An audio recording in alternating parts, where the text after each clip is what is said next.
मित्रों नमस्कार, मैं हूं राकेश कुमार। आप देख रहे हैं मत अभी मत। मित्रों, संविदा कर्मियों में खुशी की लहर व्याप्त है और उसका कारण है सुप्रीम कोर्ट का एक फैसला। सुप्रीम कोर्ट ने अपने फैसले में कहा है कि संविदा कर्मियों के वेतन को, जो मानदेय है, उसको दुगुना किया जाए और साथ में यह भी कहा कि जो भी संविदा कर्मी 10 वर्ष या 10 वर्ष से ज्यादा से काम कर रहे हैं, उनको अस्थायी मान लिया जाए।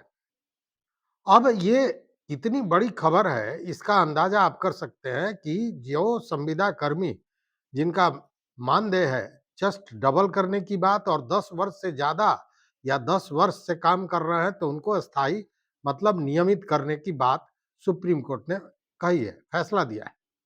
और यह मामला कहाँ का है यह भी समझिए। यह मामला है उत्तर प्रदेश का। जी हाँ, उत्तर प्रदेश में संविदा पर शिक्षक बहाल थे और शिक्षकों को मात्र 7,000 रुपया मासिक भुगतान मिल रहा था। मतलब वेतन कहें या मानदेय कहें, उनको 7,000 रुपया वेतन मिल रहा था। और इसे सुप्रीम कोर्ट ने कहा है कि नहीं, अब इन्हें 7,000 नहीं, 1 अप्रैल 2026 से इनको 17,000 वेतन दिया जाए। मतलब 7,000 के बाद सीधे 17,000 वेतन दिया जाए। मतलब प्रति माह 10,000 का एक बड़ा की बढ़त की बात आई है सामने। अब जहां 7,000 रुपया मिलते थे, उनको मिलेगा 17,000। साथ में यह भी कहा गया है कि यह जो व्यवस्था थी, यह 2017 से थी। मतलब 2017 से ही यूपी में जो संविदा पर शिक्षक थे, उनको 7,000 प्रति माह दिया जा रहा था और 2017 से इनसे काम लिया जा रहा था। अब इस पर जो सुप्रीम कोर्ट है, उसने कहा कि एक तो 7,000 का 17,000 तो करना ही करना है। मतलब वो वेतन दुगुना से ज्यादा हो गया। और साथ में ये कहा कि 2017 से अब तक 17,000 के हिसाब से जोड़ते हुए जितना भी उनका बकाया है, वो भुगतान किया जाए, जो लगभग 100 माह होता है, 100 महीना। मतलब 100 महीना 10-10 हजार रुपया जो कम भुगतान किया गया है, जिसको बकाया माना है सुप्रीम कोर्ट ने, वह भी सरकार को देना पड़ेगा। मतलब प्रति शिक्षक 10 लाख रुपए मिलेंगे। साथ में वेतन जो 7,000 था, वो 17,000 हो गया। यह सुप्रीम कोर्ट का फैसला आया है। यह केवल इतना ही नहीं है, इसके साथ सुप्रीम कोर्ट ने सरकार को एक दायरे में बांध दिया है। कहा है कि यह जो बकाया भुगतान है, यह भी आपको 6 महीना के अंदर में कर देना है। मतलब यह नहीं कि बकाया के नाम पर इसको साल दर साल बढ़ाते जाएं और शिक्षक एड़ियां रगड़ रहे हैं, उनको पैसा न मिल रहा है, ऐसा नहीं।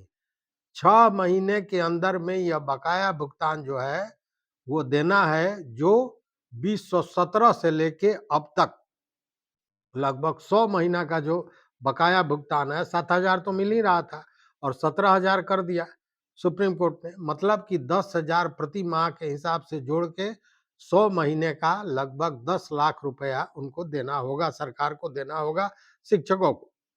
अब ये जो मामला है, ये कितना बड़ा है और संविदा कर्मियों को कितनी बड़ी राहत मिली है, इसका अंदाजा किया जा सकता है। चूंकि देखिए, सुप्रीम कोर्ट का फैसला है, तो सुप्रीम कोर्ट का फैसला केवल एक राज्य के लिए नहीं होता है, हर जगह के लिए होता है। और देखिए, अभी जब इस खबर को मैं तैयार कर रहा था, तो मुझे आश्चर्य हुआ कि याद होगा जब यहाँ बिहार में शिक्षक भर्ती की बात हुई और तब तमाम तरह के हंगामे हो रहे थे।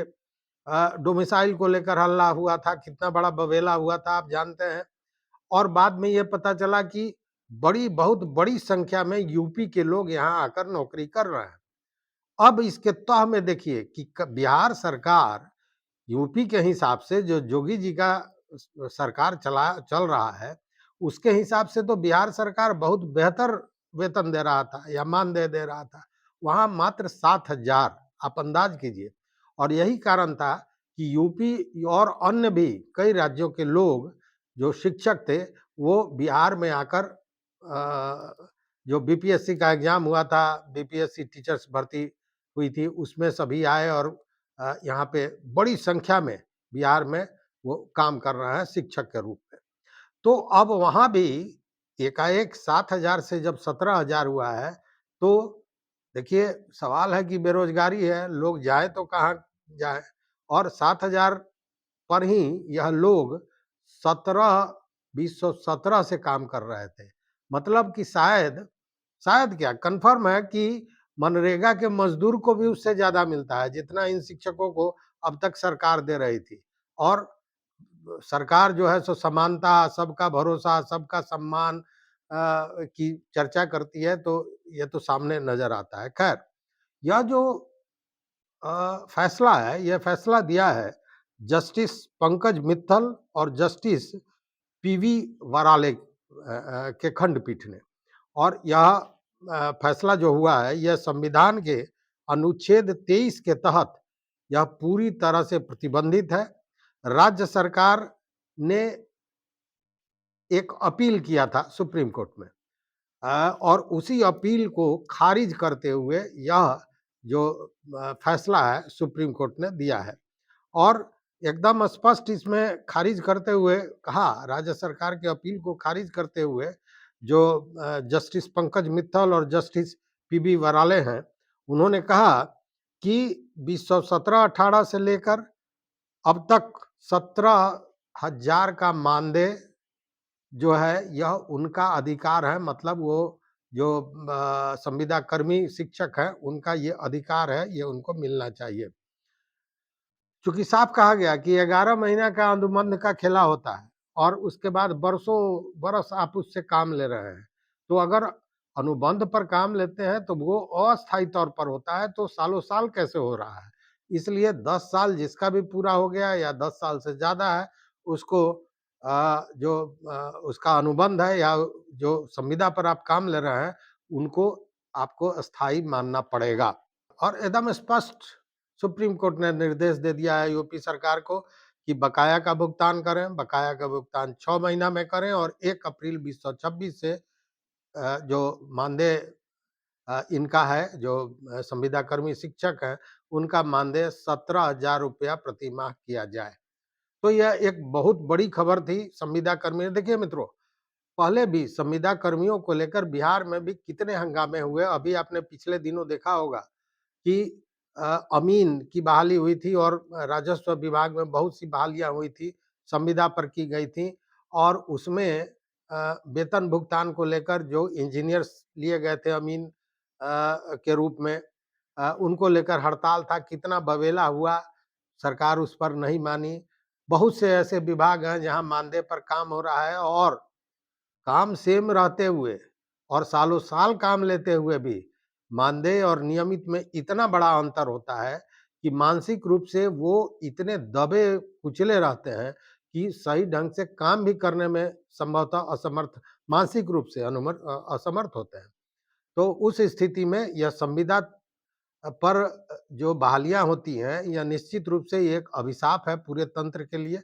लेकिन चूंकि सरकार को कम पैसे में श्रम का शोषण करने में मजा आता है या वो करना चाहती है, इसीलिए इस तरह की प्रक्रियाएं चल रही है जिस पर यह सुप्रीम कोर्ट का बड़ा हथौड़ा चला है। तो मित्रों, इस पर आपका क्या कहना है, आपका क्या विचार है, जरूर बताइएगा। देखते रहिए मत अभिमत। चैनल पर नए हो तो सब्सक्राइब कीजिए, लाइक कीजिए, दोस्तों के साथ शेयर कीजिए ताकि ये जानकारियां आपके मित्रों के पास भी पहुंचे। बहुत बहुत धन्यवाद, कोटिशाह आभार।